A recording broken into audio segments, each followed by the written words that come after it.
নমস্কার। যুক্তি তর্ক সঙ্গে অর্কয়ে আপনাদের স্বাগত। আপনাদের সঙ্গে আমি অর্কপ্রভ সরকার। বহু প্রতীক্ষিত সুপ্রিম কোর্টের সেই আইপ্যাক মামলার শুনানি পিছিয়ে গেল। 18ই ফেব্রুয়ারি সেই মামলার শুনানি হবে। শুনানি পিছিয়ে যাওয়ার কারণ, মামলাটা কিন্তু তালিকাভুক্ত ছিল প্রধান বিচারপতির এজলাসে। সলিসিটর জেনারেল তুষার মেহতা ছিলেন, কিন্তু রাজ্য সরকারের পক্ষের আইনজীবী কপিল সিব্বল অসুস্থ থাকায় শুনানি পিছনোর আর্জি জানানো হয়। সলিসিটর জেনারেল তখন মাননীয় বিচারপতিদের বলেন যে পরবর্তী শুনানির দিন ধার্য করা হোক 18ই ফেব্রুয়ারি। এর পিছনে আর অন্য কোনো কারণ নেই। কপিল সিব্বল তো বেশ কিছুদিন ধরেই অসুস্থ। এসআইআর মামলার শুনানিতে তাকে তো সওয়াল করতে দেখলাম না। একবার দেখেছিলাম 9ই ফেব্রুয়ারির আগে 4 ফেব্রুয়ারি তিনি ভার্চুয়াল মাধ্যমে সামান্য কিছুক্ষণের জন্য হাজিরা দিয়েছিলেন, কিন্তু 9ই ফেব্রুয়ারি সুপ্রিম কোর্টে যে 2 ঘন্টা ধরে টান এসআইআর এর শুনানি হলো, সেখানে কপিল ছিলেন না। তো আমার আজকের প্রতিবেদনের শিরোনামটা হচ্ছে কালীঘাটের আবদার খারিজ করে দিল। কারা খারিজ করে দিল বুঝতে আপনাদের অসুবিধা নেই। বলা যায় পিসিমণির আবদার খারিজ হয়ে গেল, খোকাবাবুর আবদার খারিজ হয়ে গেল। দেখুন, আমি চর্বিত চর্বণ করব না। 9ই ফেব্রুয়ারি সুপ্রিম কোর্ট যে নির্দেশ দিয়েছে সেই নিয়ে অনেকে অনেক রকম বিশ্লেষণ করেছেন। আমি দু একটা কথা শুধু বলবো। তার আগে আপনাদের কাছে আরো একবার অনুরোধ জানাই সাহায্য করার জন্য। আপনাদের সহযোগিতা পাচ্ছি, আশা করি আগামী দিনেও পাবো। থ্যাঙ্কস বাটনে ক্লিক করলেই আপনাদের সহায়তা, আর্থিক সহায়তা আমার কাছে চলে আসবে। দেখুন, মমতা বন্দ্যোপাধ্যায়ের ইচ্ছা তালিকায় যা যা ছিল সামান্য একাধটা বাদ দিয়ে কিছুই সুপ্রিম কোর্টে পূরণ হলো না।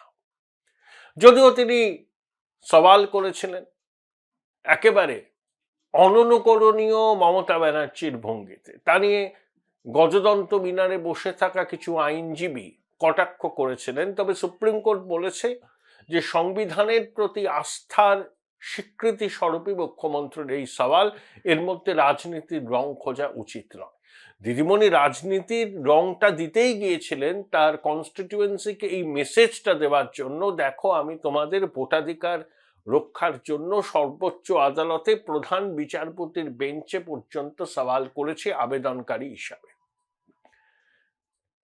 সিপে মূল তারা হাবে ভাবে দেখায় তারা ভয়ঙ্কর বিপ্লবী, সিপিএম এর বিরোধী, আসলে তারা কিন্তু তৃণমূলের সহযোগী শক্তি। তাদের অনেক মাতব্বর কটাক্ষ করতে ছাড়েননি যে এটা কি সওয়াল হলো, করতে পারেন না। কিন্তু তাদের ওই দাবি, সেই দাবিকে বা দুগ্ধপাত্রে গোচনাটা ফেলে দিয়েছেন ত্রিপুরার প্রাক্তন মুখ্যমন্ত্রী মানিক সরকার। তিনি বলেছেন যে মমতা বন্দ্যোপাধ্যায় দেরিতে হলেও সঠিক কাজটুকু করেছেন। যাই হোক, মমতা বন্দ্যোপাধ্যায়ের ইচ্ছা তালিকায় প্রথমে ছিল এসআইআর বাতিল করে দিতে হবে। 2025-এর জানুয়ারি মাসে, প্রতি বছরই জানুয়ারি মাসে একটা সংশোধিত ভোটার তালিকা প্রকাশিত হয়। সেই তালিকার উপর নির্ভর করে 2026-এর বিধানসভা নির্বাচন করতে হবে। সুপ্রিম কোর্ট কি বলল? যে এসআইআর প্রক্রিয়ায় কোনো প্রতিবন্ধকতা সহ্য করা হবে না। তাহলে এসআইআর চলছে, এসআইআর এর পরে পূর্ণাঙ্গ নির্ভুল ভোটার তালিকা প্রকাশিত হওয়ার পর সেই তালিকাকে সামনে রেখেই 2026-এর নির্বাচন হবে।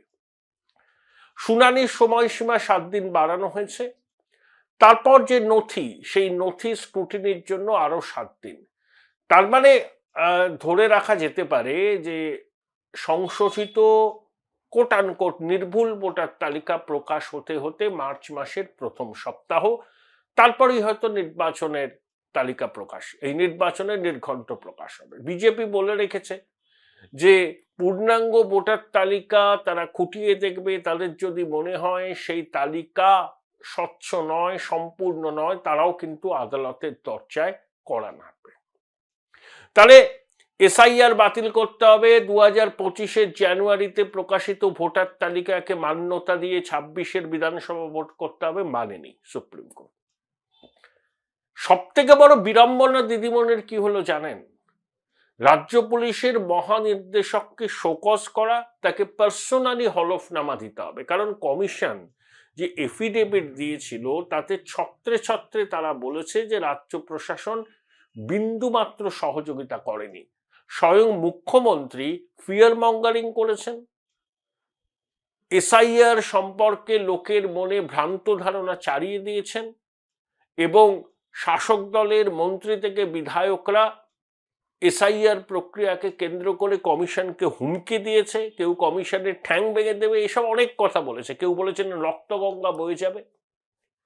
এবং বারবার দুষ্টু অফিসারদের বিরুদ্ধে কমিশন পদক্ষেপ করতে, এফআইআর করতে নির্দেশ দেওয়া সত্ত্বেও রাজ্য পুলিশ কিন্তু করেনি।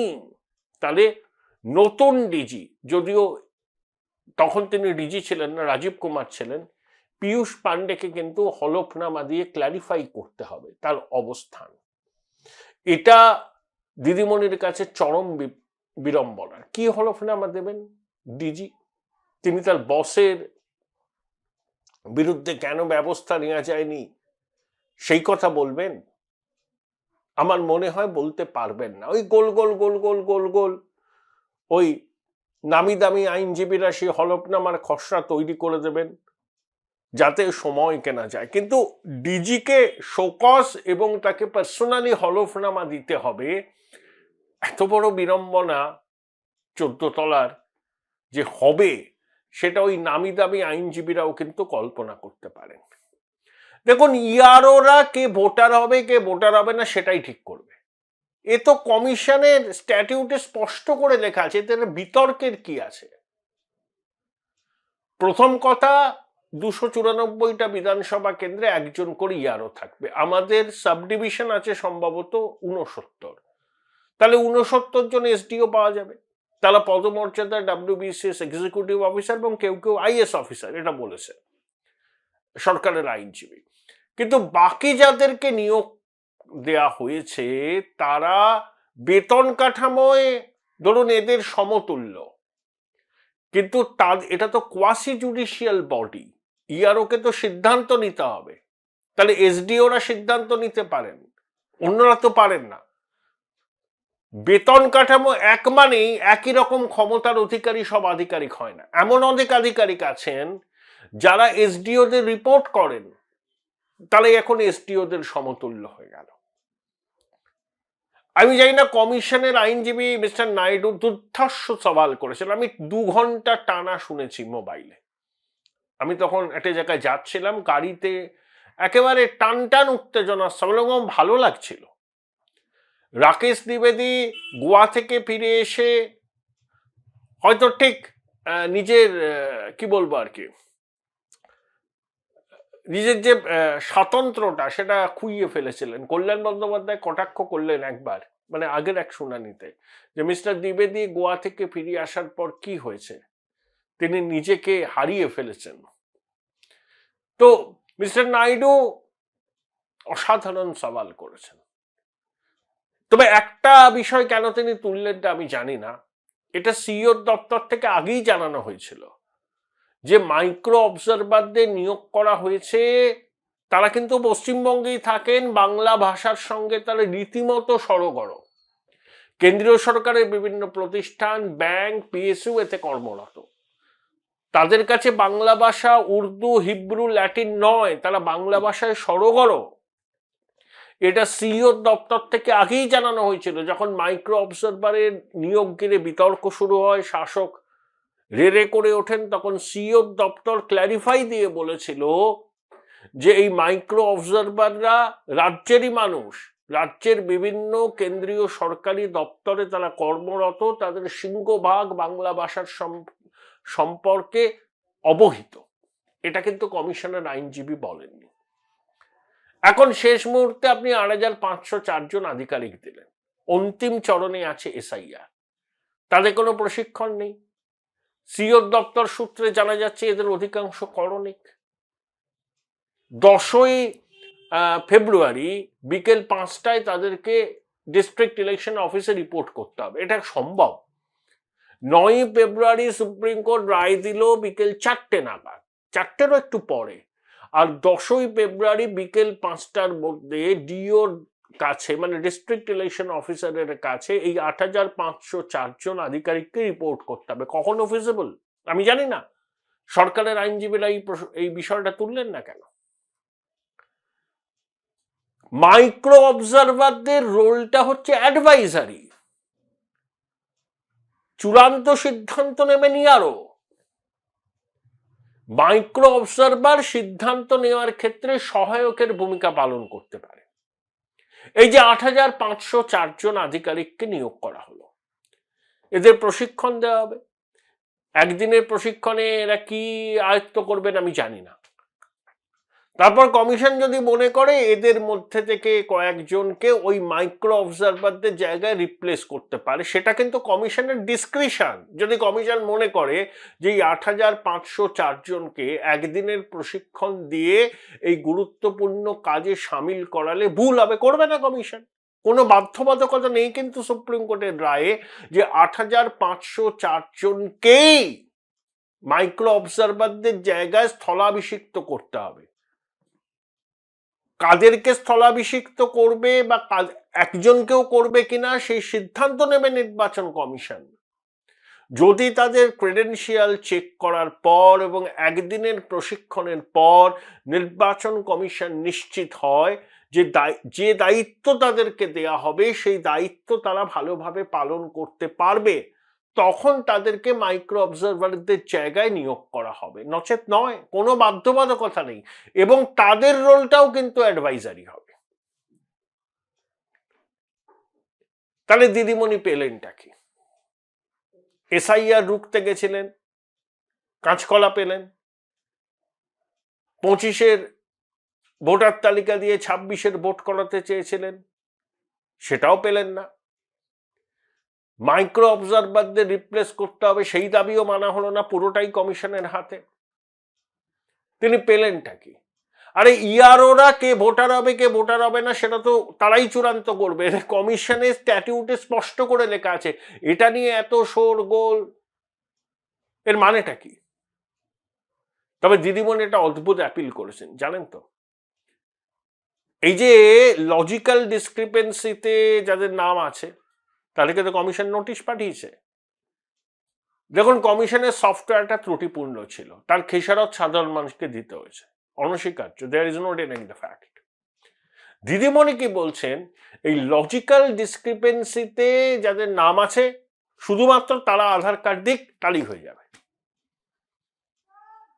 আর লজিক্যাল ডিসক্রিপেন্সিতে যাদের নাম নেই তারা আধার কার্ডের সঙ্গে আরো একটা কমিশন স্বীকৃত ডকুমেন্ট জমা দিয়েছে। তাহলে এক যাত্রায় পৃথক ফল কি করে হয়? এবং আধার নিয়ে সুপ্রিম কোর্ট তার রায়টাকে রিজার্ভ রেখেছে, শুনানি সম্পূর্ণ। দিদিমণি এটাও সফল হলেন না। অনুপ্রাণিত সংবাদ মাধ্যম লিখছে দিদিমণির দাবি মেনে নিল ইয়ারোরাই ঠিক করবেন কে ভোটার হবে কে ভোটার হবে না। আরে এটা তো নির্বাচন কমিশনের স্ট্যাটিউটে আছে, ইয়ারোরাই তো ফাইনাল অথরিটি। মাইক্রো অবজারভার বলুন বা হোয়াটএভার মেবি, এদের কাজ হচ্ছে অ্যাডভাইজারি, সহায়তা করবে, দ্যাটস অল। তারা কোনো সিদ্ধান্ত নিতে পারবে না। তেতে দিদিমণির জয়টা কোথায় হলো? মূল বিষয়কে ছিল এসআইআর বন্ধ করতে হবে। 2025 জানুয়ারিতে প্রকাশিত ভোটার তালিকা দিয়ে 26-এর নির্বাচন করতে হবে, কমিশন ফুৎকারে উড়িয়ে দিয়েছে। এবং সুপ্রিম কোর্টের প্রধান বিচারপতির বেঞ্চ স্পষ্ট করে বলে দিয়েছে যে এসআইআর প্রক্রিয়া কোনো রকম প্রতিবন্ধকতা তারা কিন্তু বরদাস্ত করবে না। অর্থাৎ এসআইআর প্রক্রিয়া যে সময়ের দাবি, কমিশন যে এসআইআর প্রক্রিয়া চালাচ্ছে সাংবিধানিক কাঠামোর মধ্য থেকে, এটা নির্বাচন কমিশন স্বীকৃতি দিল, পরিষ্কার বলে দিল কোনো অবস্থাতেই এসআইআর প্রক্রিয়ায় কোনো রকম প্রতিবন্ধকতা তারা সহ্য করবে না। কি রইল দিদিমণির হাতে? কিছুই না। তিনি পলিটিক্যাল মেসেজটা দিয়েছেন, ঠিক আছে, দ্যাটস অল। দেখো আমি তোমাদেরই লোক, কিন্তু তার প্রাপ্তিযোগ শূন্য। এত নামি দামি আইনজীবী, এত তাম ঝাম, কয়েক কোটি টাকা কোষাগার থেকে গলে গেল, পারলেন না। আসলে দিদিমণিকে বুঝতে হবে না, দেশের সংবিধান সবার উপরে। তিনি যা ভাববেন সেটাই দেশের আইন, সেটাই সবাইকে একেবারে চোখ বন্ধ করে ভরসা করতে হবে, এরকম কোনো কথা কোথাও লেখা নেই। এবং তুষার মেহতা কার্যত তার এটা গেস্ট অ্যাপিয়ারেন্স ছিল, হঠাৎ করে কিছুক্ষণের জন্য দেখলাম তিনিও ভার্চুয়ালে ছিলেন, বললেন যে সারা দেশ যেন সংবিধানকে মেনে চলে সেই ব্যাপারে সুপ্রিম কোর্ট একটা স্পষ্ট ডাইরেক্টিভ দিক।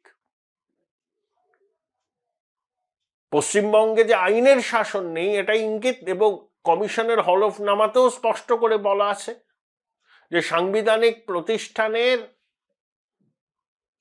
কাজকর্মকে বাধা দেয়া হচ্ছে, প্রশাসন সহযোগিতা করছে না, স্বয়ং প্রশাসনিক প্রধান ফিয়ার মঙ্গারিং করছে। কোনো সুরাহাই দিদিমণি পেলেন না। কি মুখ নিয়ে মানুষের কাছে যাবেন? এসআইআর হবে না বলেছিলেন, একটা নাম বাদ যাবে না, একটা কিছু রুখতে পেরেছেন? বাজার কাঁপিয়েছেন, মানুষকে খেপিয়েছেন, উত্তেজিত করেছেন, আপনার উরুকাতু মতনারা রাস্তায় নেমেছে, সরকারি সম্পত্তি ভাঙচুর করেছে, কিন্তু দিনের শেষে প্রাপ্তি হচ্ছে রসগোল্লা, বিগ জিরো। আসলে বাংলার অনুপ্রাণিত প্রশাসন কালীঘাট ক্যামাক স্ট্রিটের নির্দেশকে মানতে বাধ্য। তারা মনে করে সেই নির্দেশ না মানা হচ্ছে রাজ্যে থেকে ঈশ্বর বিরোধিতার সামিল।